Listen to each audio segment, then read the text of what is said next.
isn't it just a beautiful day to just feel like there's nothing to ruin your afternoon?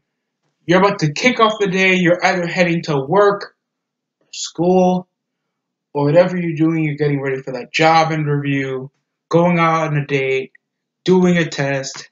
Then you know you're watching Monday Night Raw, and everything just... Ah! If anything my fat ass has understood over these past several months, or these past 5, 10 years,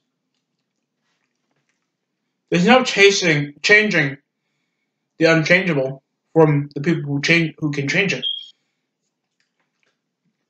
And it comes in when we notice a storyline that makes no damn sense.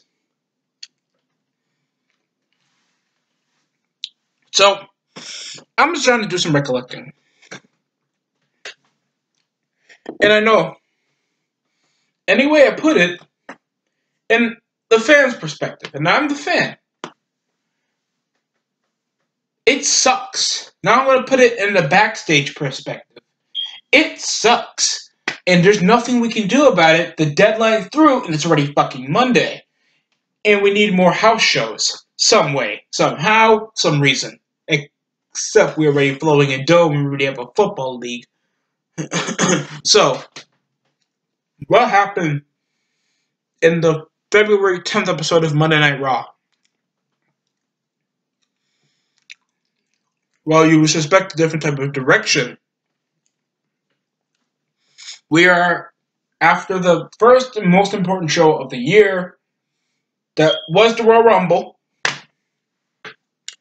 and Asuka was issued a rematch after one win, one squash match from one regular match with Natalya, and she immediately gets her rematch, and it ends on a rock bottom after a tremendously back and forth affair over submissions, tackling around the arm, a reverse DDT from the apron. Pretty good ways how to make sure Asuka ricochets around the ring to make sure Becky doesn't literally hit the rope. So she kicks off the rope so she can find momentum and space her in the middle of the ring before she counters with a powerbomb. And then it ends off a rock bottom after the quickest exchange of the match. So, shocker finish. Not the way I wanted it to go. It didn't make anybody look strong. It felt like a forced, rushed finish. But a decent, quick-paced affair. But this is the opening match, and it happened anyway, so I'm going to just say it's pretty interesting that we put the woman to that main evented WrestleMania the last year to open the show Monday Night Raw this year, so this is interesting. So it just shows how inconsistent the prestige of the Raw Women's title is, or how much they really want this feud over with, for just Shayna Baszler to just come out of nowhere and just bite her in the fucking nape. And I was like, how hypocritical are they with their goddamn PG if they don't want to show her Shayna Baszler looking like she just went down on some dyke pussy and she was bleeding still? What the fuck? It was pretty traumatic in some aspects. Even though we opened the show with a Seth Rollins motif, and how it was just to show Samoa Joe just came back. After, I thought it was from rumors, it was supposed to be a 30-day suspension over drugs for steroid use. And somebody like Samoa Joe, I technically thought it was an accusation, but he's suspended for what looks to be over a week now. So he came back on Raw, just to help in the 8-man tag for the main event of Raw.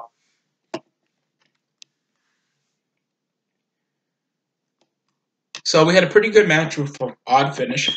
We had Riddick Moss and Mojo Rawley face off against the Street Profits in the tag team match. And it ended up with Riddick Moss with a roll-up victory against Mojo Rawley. You know how? Because Mojo Rawley never got tagged into the match, and then the Street Profits just came in just saying, "We want the smoke," after the most cringe, awkward, weird way that they think they're charismatic ever. I've been talking about this for months, how I feel like they're overrated, explosively athletic. I'm not denouncing their talent. I just feel like they're boring. And it just displayed in this entire match that Mojo Rawley didn't even get tagged in for to help, and he just got a frog splash after a spine buster. So after that, and the damage was done, Riddick Moss just hit up Mojo Rawley after getting consulted in the middle of the ring for a roll-up for Riddick Moss to be 24/7 champion. Basic exchange, the 24/7 championship hasn't been changed in at least 2 weeks. Since holding it, I don't know why they give it that long of a reign of Mojo Rawley. Just the only thing he had was an enforcer of a limited expense just to win a belt that really means nothing in this business. So I really didn't mind it. That means the Street Profits were just winning a match for no damn reason. It wasn't for a title shot for the next week. It wasn't for any push on trying to be part of the pay-per-view event for Saudi. It just completely like limitizes the factor that we have a tag team talent and they're not getting any future opportunities for belts or any other types of exposure. So it just makes it feel worthless for these matches to happen or to make a 24/7 champion if nobody else is going to be going for this belt 24/7 and there's only going to be one title change. That doesn't make Raw feel wild. It doesn't feel Raw make it feel exciting or unpredictable. It just makes it feel random and dumb. And random and unpredictable are way, way more different than it feels like to other people, even though it sounds the same in some aspects. Next up, the VIP Lounge from MVP that hasn't been on TV since SmackDown, I think, of 2008. Oh, no, I think Raw from like 2009. So, yeah, we had this. And not only was this a basic settlement for MVP to just get benefits over the hype of Drew McIntyre, or just a leech on the hype of Drew McIntyre, it was just a reason for Drew McIntyre to put up this babyface persona that's literally. I saw a sexy Scotsman from the crowd, and I was trying not to cringe. I'm being really serious. I was trying not to, like, vomit in front of my own feet because of how disgusting that is, and all because he's a babyface now after what he did over the past year, literally looking like he shamed Kurt Angle, his feud with Roman Reigns, his heel moments he had, and you're telling me that he's just now the sexy Scotsman babyface that's facing off against Brock Lesnar at Mania. I mean, it's great. He's a great wrestler. He has a better look. He just has no like excitement factor other than he does heel. Now Brock Lesnar is heel. So, and that plays a weird factor because we know Brock Lesnar is exciting as a heel. So that's kind of dumb. So, either way, he put a Claymore kick after he said he ain't nothing without me, and it's the basic heelish way. I would like MVP as a manager, though. I saw his stuff when he was like president for TNA that brief time, I think 2013 to 2014, back then. He has a basic way of basic intelligence factor into his dialogue, and it's obvious that he looks like he can point people in the right direction. And that kind of kingpin, VIP, boss gangster look, I think that could work for guys that need to be pushed higher upon the main event scene, like probably just Bobby Lashley. It's because he's also black, so that would be more consistent. Or a guy that looks like he has more potential, like McIntyre, probably if he turns heel, thanks we only have 2 months left before WrestleMania. I don't see anybody else needing somebody like MVP, but having him as a manager for the main roster, I think that would be pretty well fitting because the only person that we know that does any managerial kind of position is Zelina Vega, and she's strictly for Hispanic wrestlers. And seeing how the feud with Humberto and Angel Garza is going, slash Andrade, it's super bunched up thanks to the suspension. So now there's no mid-card belt to fight over, and it's a feud that makes no goddamn sense. So let's go over the Cedric Alexander had a basic match involving Angel Garza from NXT. And I saw highlights of Angel Garza already wrestling somebody, so I was like, is he on NXT 205 Live or is he on fucking Raw? Somebody please explain. And he just had a match on Raw. that ended up with just Humberto just getting a couple shots in, punching him one-on-one to make sure this feud is personal. This is your own family. This is your own cousin. And I understand, like, we have new commentators, except Byron King. Vic Joseph, he's been here since, like, last October, so he's kind of new. So, yeah, I thought we are kind of used to the family conflict, especially in the wrestling business. So I thought this would be just a bit more self-explanatory, especially with the two guys on commentary with a tenure. So this was kind of dumb in certain aspects, and Brits are just attacking him in the middle of the match, not like after the match when Angel Garza's guard is completely down. But it's more babyface to do it that way, I guess. But it makes Humberto feel like he's a fucking fan. He's already still got his hair wet, and he hasn't even got prepared for a wrestling match. It made no damn sense. And Cedric Alexander was like, yes, bitch. And then he got an angel clipper after a basic exchange, a Top Gun hello. It made us feel like we forgot that Cedric Alexander was like in the King of the Ring. Because everybody was injury prone like the last year. So, yeah. Next up, Rhea Ripley faces off against Sarah Logan one-on-one. It just ended up with the Riptide being the finish of the match. And this all happened because of a backstage segment after saying, you come here on Raw, for your NXT title, and then just, who the hell you think you are? I'm Rhea Ripley. Who do you think you are? And it was like such a basic-ass segment. It didn't feel like there was any posture and push. And Sarah Logan came from NXT. She didn't learn anything in promos except that she's a veteran. It's so generic. It doesn't feel fresh. It doesn't feel like Sarah Logan had anything to prove. Why not just make the Riot Squad again to just make a faction? Just do something to feel like there's going to be more people gunning for something. So, yeah, it's so basic. And then she comes into a perennial jobber. Sarah Logan just lost twice to Charlotte Flair. She got eliminated quickly from the Royal Rumble. Then she comes around again, losing to a woman that hasn't even made it up to the main roster yet. And she still has a takeover to defend her belt. After upsetting Shayna Baszler that one time on NXT for the NXT Women's title. Then Shayna Baszler said, you came to NXT, you said nothing. I came to Raw, you said nothing about AJ NXT, you said nothing. And the only thing she said was, let's see, who do you think you're going to come out as NXT and take over Portland as champion?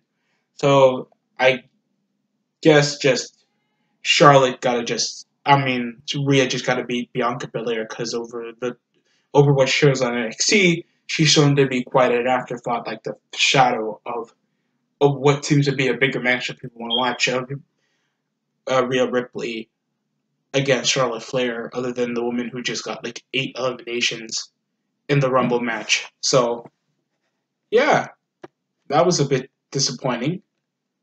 Other than that, it feels more clear on NXT, thanks to actually show like actual inner growth in a wrestler other than WWE. Next up, we have Bobby Lashley face off against Ricochet one-on-one after Ricochet beat Lashley, and Seth Rollins in a triple threat match to see who will face off against Brock Lesnar at Super Showdown. I'm still shocked the high-flying rip-off jobber is still getting these matches after Brock Lesnar kicked him below the belt. After calling him out the night after, nights before the Royal Rumble. Then he wins, and he gets immediately F5. And, goddamn, I just didn't care. The match was fine. Basic power over everything. We get a basic super kick over the apron. It ended with a hyped up 630.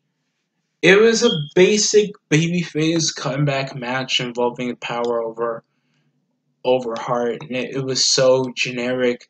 I really didn't care that Ricochet won. The 630 wasn't even that beautiful. It was like over to the face, and I hate whenever splash moves hit the face. It just feels hard. It feels risky. The 630 already feels like an indie move at best. It doesn't feel to fit somebody like Ricochet. If you wanted to give him like a springboard cutter, that's fine. The 630 is just too unrealistic to get a finish that looks legit, especially on Brock Lesnar. So, yeah. I didn't like I didn't like this match.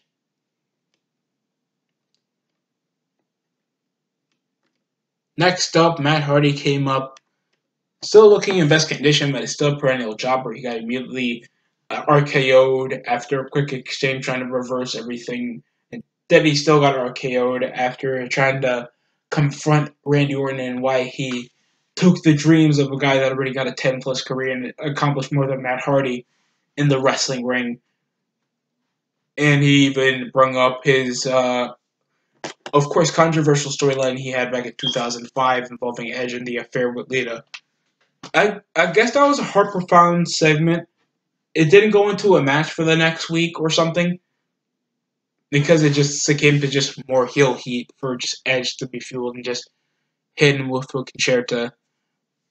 And God, Edge didn't even come up to save Matt Hardy from the same fate because these guys obviously got conflicting storylines with each other. It was a good heart-renowned promo, but it just made Matt Hardy just an afterthought just to gain Randy more heel heat after he got booed out the stadium in chagrin of just basic-ass wrestling. Basic-ass heel work that looks so generic. He felt like he actually did something, except he got the fans to boo, and it's like, ooh, what great heel work. That's great. Work rate. The heel work. Work rate. Didn't you guys hear me say work rate? Next up was a squash match involving Aleister Black against Akira Tozawa. And I saw Akira Tozawa, the last good match he had was against Drew McIntyre from like January or so. And here he was, like, facing off against a guy like Aleister Black. Barely got a lick of offense in. Aleister Black just thinks that he's going to become a hunter in the black mask. And it's like calling the Dutch Destroyer. Black Mask. What is Aleister Black? Someone please explain. This ain't asking a lot, right? I swear this is not asking a lot. I'm trying to understand, people. I'm trying to understand, like, what makes the interest of Aleister Black other than he has a gothic gimmick and he doesn't feud with anybody. People just come to him. The only technical feud that we can record was his feud with Cesaro that only lasted for 2 matches, or his 3-match feud with fucking Buddy Murphy that ended up with him winning all 3. He's supposed to be this guy with this tremendous win streak, and there's nobody to feud with him. It's so cringe. The match only lasted less than 2 minutes. It didn't boost up a character. It didn't even show different ways he wanted to win matches, or he's calling anybody out. He's not trying to think, see how I have an undefeated streak. I should be the next person to challenge for the WWE Championship, or something like that. Basic storytelling. Give somebody ambition. Give somebody something to make sure they feel like they belong on the TV show. You don't just dish that out themselves. You're a booker. You guys have hundreds of writers or something. I think you can plan something out for the next week for a wrestler that's consistently on your program, winning matches, to do something. Or else you're just doing shit, or you're going to end up with a Matt Morgan. And if you saw TNA, I hope you didn't, you don't want to end up with a career like Matt Morgan. Main event of the evening that ended up with a backstage segment that looks like Seth Rollins was just trying to ensure the victory of him and the Monday Night Messiah to be certain, while like monologue was going through the commentators. Viking Raiders, Kevin Owens and Samoa Joe tag up in an 8-man tag against the AOP, Buddy Murphy and Seth Rollins that were coming in as both Raw Tag Team Champions. The main event. My thigh is hurting. I don't know why I'm punching it. Alright, so, what happened? Basic rest hold affair. Super kicks over the chagrin. The coolest spot was literally with Ibar, Eric, and Samoa Joe going for a tope suicida, taking out all three of the disciples of Rollins. Super kick. There was it was just an amazing, fast-paced match. It was a really good, fast-paced match. I really liked it.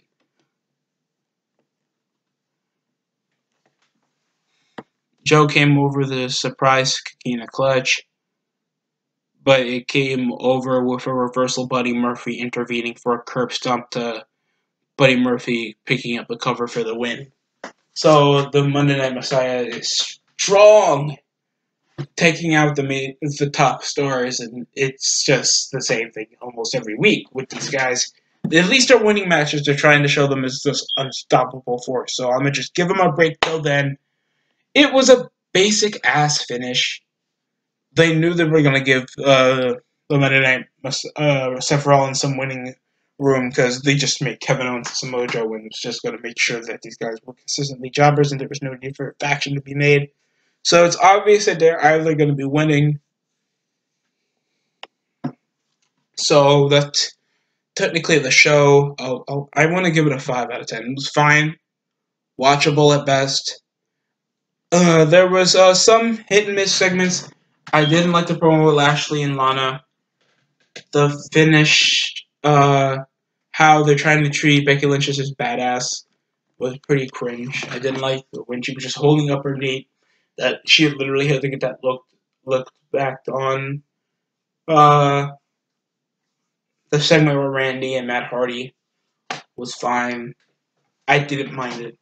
It was okay, but a cheap way to gain heel heat for a few that we know that's going to happen in Super Showdown. Ricochet's match with Bobby Lashley didn't build up it was like a match that you think you would get if you won a shot for the U.S. title, not for the world title. Ruby Riot's promo involving